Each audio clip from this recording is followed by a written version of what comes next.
Comment down below which wikihow article should I do next. Welcome to this explainer. Look, if you've ever heard that unmistakable scratching in your walls late at night or found those telltale little droppings in the garage, you know for a fact that a rat problem is something you want to solve immediately. So today we're diving straight into 4 highly effective, fast-paced DIY recipes for clearing out a rodent infestation. And the best part, we're using simple ingredients you probably already have sitting right there in your pantry. We're going to break down exactly how these methods work step by step. Let's get into it. Now you might be wondering, why bother mixing this stuff up when I can just run to the hardware store? Well, it's pretty simple. Commercial rat poisons use incredibly toxic chemicals. They can actually pose a major risk to your home environment, especially if you have kids or pets running around.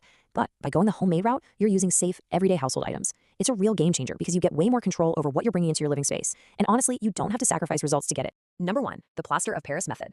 So this highly effective approach relies on a basic craft store staple mixed with common baking ingredients. The absolute crucial point here is this golden 1-to-1 ratio.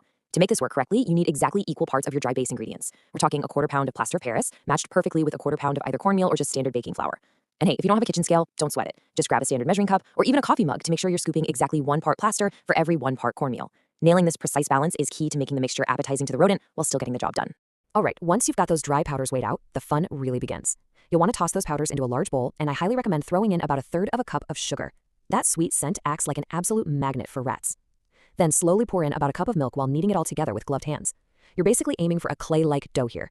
If it feels too crumbly, just splash in a little more milk. If it's too wet, add equal pinches of plaster and cornmeal to balance it out. Finally, roll out small, medium, and large balls. Why the different sizes? Well, rats actually have varying food preferences, so mixing up the sizes lets you cast a much wider net for your unwanted guests.